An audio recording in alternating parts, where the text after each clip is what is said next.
Hello Year 6, good morning and welcome to our next English lesson on fantasy stories. And firstly, can I just say thank you so much for all the stories you've been sending, your cold task fantasy stories on Dojo. It's been really nice to see how you've planned it and such creative ideas for your characters and settings. And hopefully over the next few weeks, when we do more work on fantasy stories, they'll be even better with lots of the new skills we're going to learn. So today's lesson objective, we're going to explore the features of a fantasy story. And remember that phrase, features. We're going to look at what makes a story a fantasy genre. What elements does it have? And before we start with our book for today, I want to recap on this slide about the pat, which we talked about yesterday. Can you remember? What did the P stand for? Purpose. What's the purpose of writing a fantasy story? Yes, it's to entertain, isn't it? A for audience. Who are we writing a fantasy story for? And that depends on each story. Are they aiming it at young children, older children, adults, or maybe both? And the writer will make that decision. And T for type. What text type is our fantasy story? It's a fiction, narrative genre. And if we remember that every time we plan and we talk about the pat, it just keeps it fresh in our minds. Okay, who can tell me what this is? Has anyone been inside one? It's a circus tent, isn't it? I think it's an American one. You can just see the flags on the top.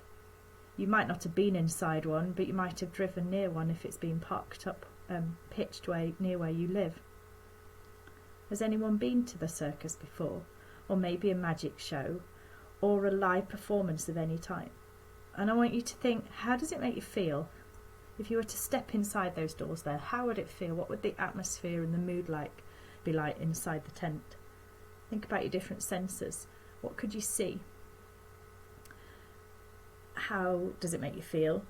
What smells? If it's in the circus, often they have juggling with fire, and would you be able to smell anything different in the air?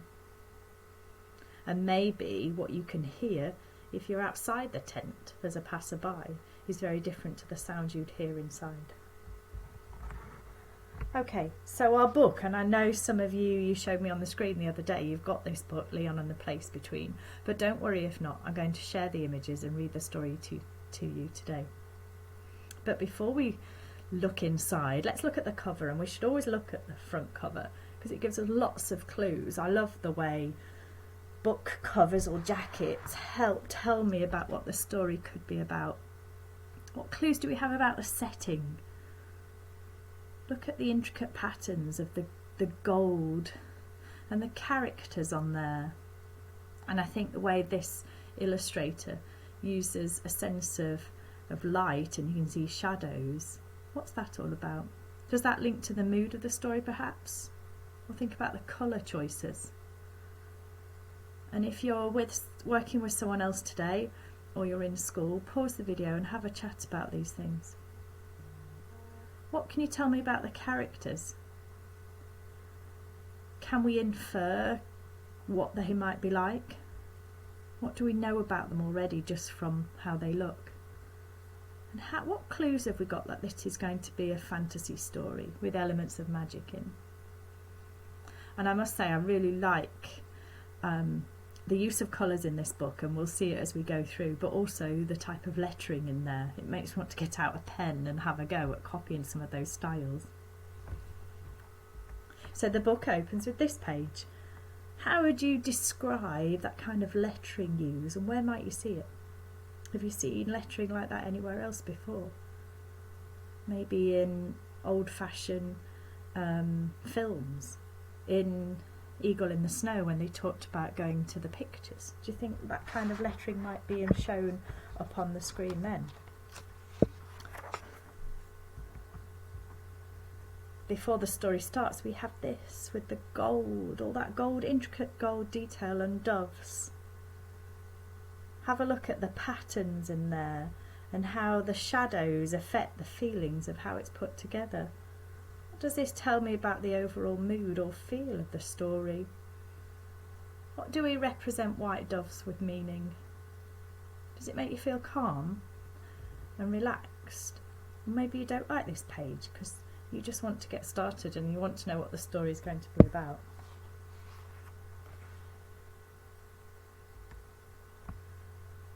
We don't have any text at the moment, we just have this.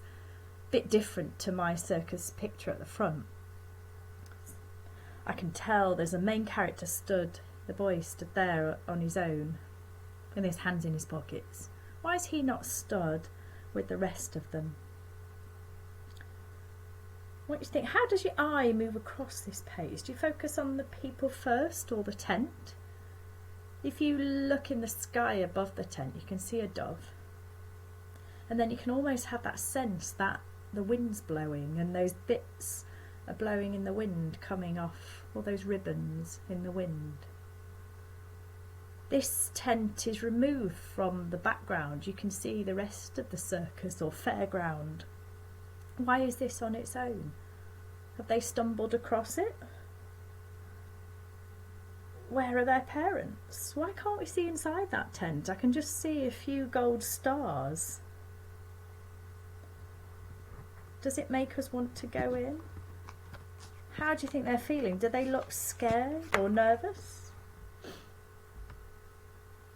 And throughout the text, we will look at the text just as text later on in this unit, but today it's presented in really nice ways. I don't believe in magic, said Tom as he settled on the grass in the show tent. Around him the crowd waited impatiently for something to happen. It's not real, hissed Pete. It's only tricks. Little Mo looked disappointed. Shh, now, whispered their brother Leon. It will be magic. You have to believe. Look, it's going to begin. You can see all their faces and those same children who were waiting outside the tent. Can you see how they're almost lit up, illuminated on? What are they waiting for to happen? Can you see almost the rest of the characters are there, but kind of blank eyes? Do you think those children are excited about what's going to happen next? Let's just look at that phrase, the crowd waited impatiently. If you know what patient means, if you've got lots of patience, what does impatient mean? Have you ever felt impatient, waiting for something to happen?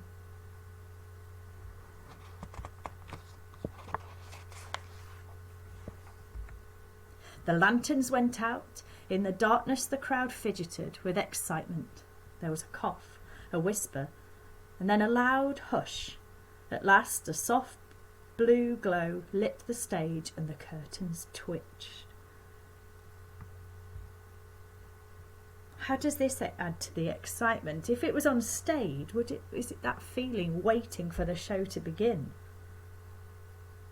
What do you think they mean by a loud hush? And then look here how the author and the illustrator are starting to build tension and excitement. The curtains twitched. Can curtains twitch? Or is it the curtains opened? Which is more effective? What do you think is going to happen next?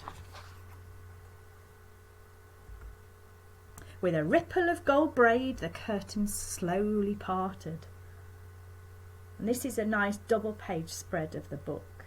And you can see there's all pictures of butterflies and other fantasy kind of elements around the edge of horse shells and ships.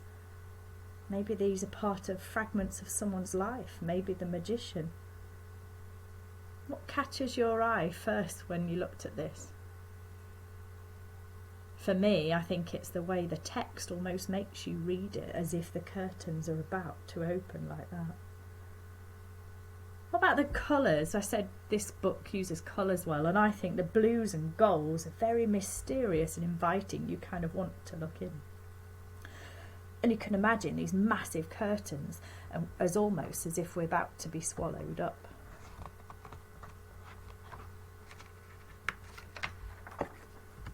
Bang! 3 jugglers tumbled onto the stage to the pounding beat of a drum. Skittles flew fast and furious, back and forth, up and over. Tambourines rattled loud and louder. Skittles spun high and higher. The jugglers twisted fast and faster. Then bang, the skittles went up. But they didn't come down. Everybody cheered and clapped. The jugglers bowed and bounced away. Once more there was only darkness. I really like this, from that really calm page to the dizziness and the movement in here, and he almost swept with it. And I love that, the bang at the beginning, it kind of grabs our attention. Do you think you're meant to whisper it or meant to say it quite loudly? And the way the authors repeated words to give it more impact, loud and louder, high and higher.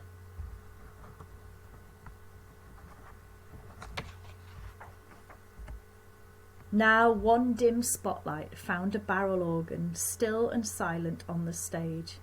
Everyone held their breath. The handle began to turn, but there was no hand upon it. Note by note, the tinkling song of a carousel started to dance from the pipes. I think here is another example, isn't it, where the author's starting to build tension in the atmosphere about what might happen next. What does it mean everyone held their breath? And if something's playing and there's no hand on it, is this our first clue that this is perhaps a fantasy story?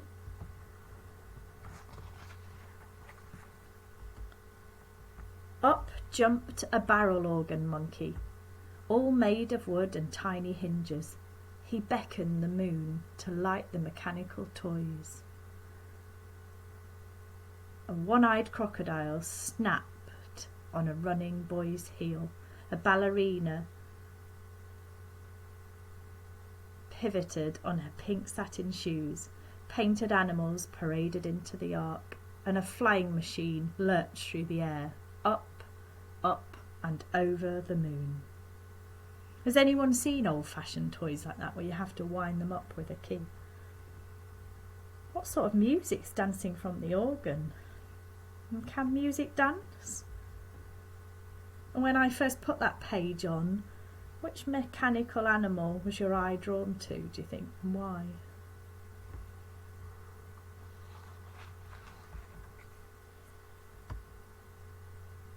At last the barrel organ fell silent. No one stirred. For a moment the tiny creaks of the mechanical toys cast their own spell, and then they slowly jerked awkwardly and were still. The solemn monkey took a stiff bow, and the curtains closed to loud applause. "Now," said Leon, edging forward in the dark. "Now it's going to happen." Outside in the night an owl hooted. With a swish the curtains opened. Can you see it, the wooden hands around that text almost clapping? Why would the audience's hands be shown as wooden? And who's in control here? What does that phrase, "no one stirred," tell us about the audience? How are they feeling? Maybe they're nervous. Or maybe they're so still on the edge of their seats because they're really excited. What about the boy Leon at the other side of the page? Can you describe his expression? How do you think he's feeling? And at the bottom there, where it said, "with a swish the curtains open," what's that going to tell me about the way the magician's about to come in?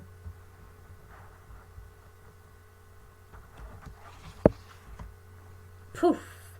A cloud of purple smoke filled the stage, and there he was, Abdul Kazam. Sparks flew from his fingertips. Leon could smell the magic.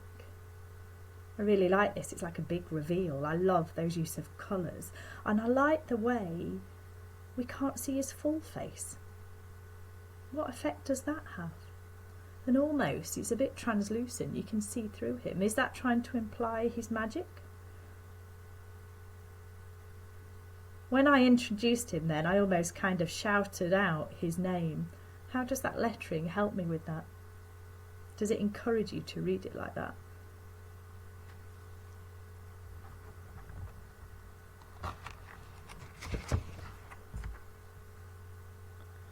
"Trust nothing," said Abdul Kazam, "but believe everything." He threw his arms into the air and the magic began. Paper flowers blossomed from his sleeves, silk scarves changed colour at a whispered word, water poured into a hat, turned into night air. Bright white handkerchiefs became fluttering doves. I really like that phrase there. Trust nothing but believe everything. Is that like him telling us just to believe what he's showing us? What does this tell us about his character, his power? I love the way he's kind of thrust out his hands and all this is coming to life. I think the very fact he's almost positioned in that side of the page and everything's going diagonally, it's almost like a magic beam. The crowd was amazed, and then Abdul Kazam stepped aside and there was a door into a box. Who will step into the magic? Leon knew it had to be him. He stepped up to the stage and climbed into the box. There was a giant gasp from little Mo, and the door shut behind him. What do you think the difference is between those phrases, who will step into the magic, instead of who will step into the magic box? Has anyone been and seen a magic show with a special box? What do you think those children, whether they're his friends or his brothers and sisters, are thinking and feeling as Leon steps into the box? Leon doesn't look quite as nervous as they do. Why? And what might be going through that magician's mind as Leon steps into the box? He looks kind of entranced and quite excited. What's going to happen next?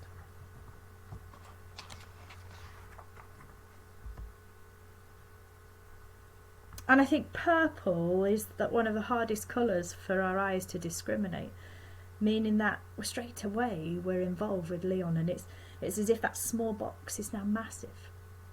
And in the real book, that's a cut-out picture. If I go back up, can you see?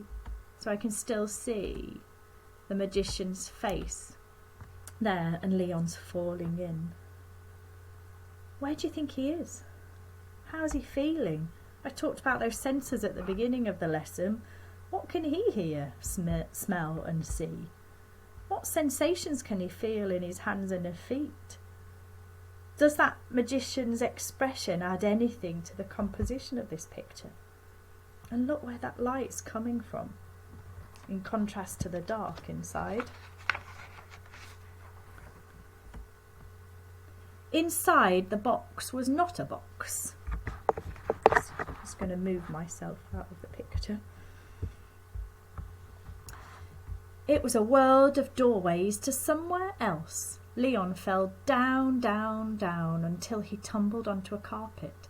"Hello," said a boy in blue pantaloon trousers. "Where am I?" asked Leon. "This is the place between," said the boy. "Between what?" "Between there and back again. This is the place where magic sends you." Do you think Leon's covering his face there because he's shocked, or he can't quite believe where he is? Who's that boy? Is that boy expecting him? Where's he come from? Do you know any other fantasy stories where a character flies on a magic carpet? And then if you look in the other parts of that picture, you can almost see those silhouettes, those puppets' hands. What are those hands doing?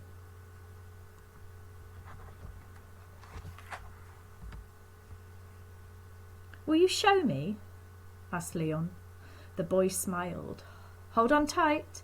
He gave the carpet a tug.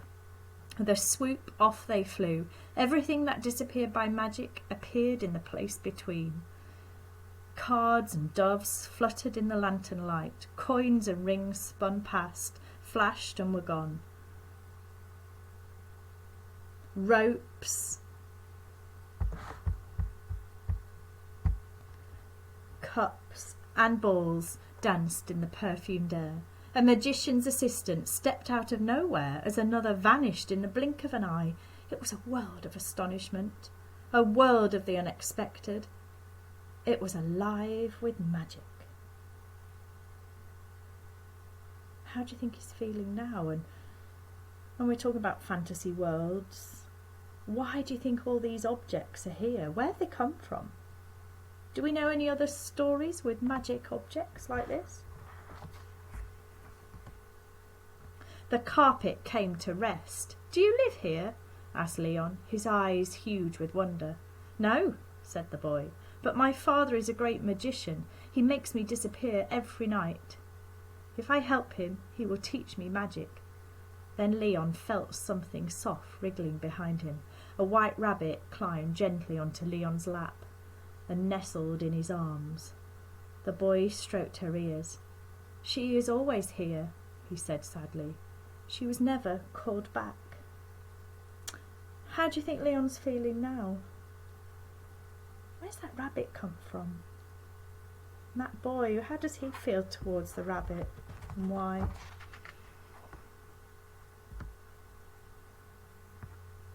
Leon hugged the lonely rabbit and gazed around the place between, enchanted and amazed. Suddenly the boy began to float away. My father is calling, he said. It's time to go. Leon waved. Goodbye, he cried. I'll never forget. And from far away he heard an echo of his own name. Leon, come back. Leon, return. Leon felt the magic lift him off the ground and back into the darkness. And you can almost sense that shout getting louder, the way the authors use capital letters there.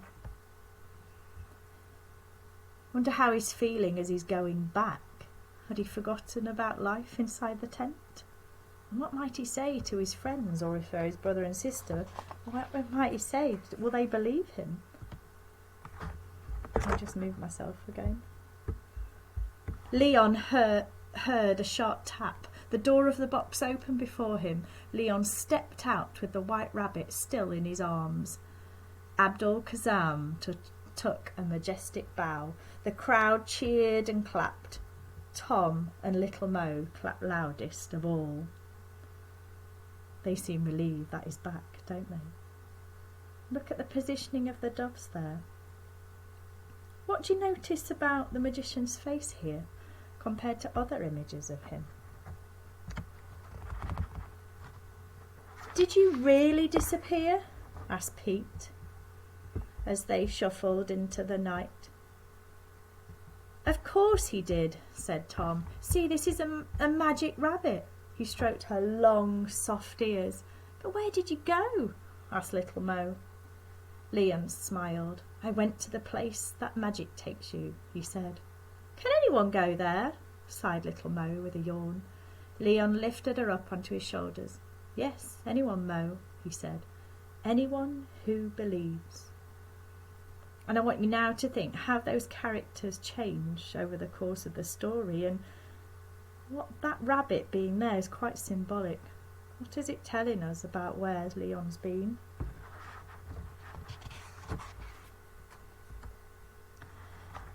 And I think this, although there's no words on this final page, it's the same image we saw from the beginning, but the colours have changed. And you can see they're walking home.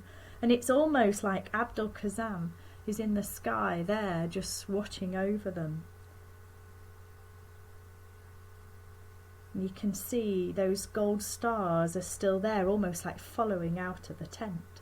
What might that represent? Do you believe in magic? Does this story remind us of any other stories with similar themes?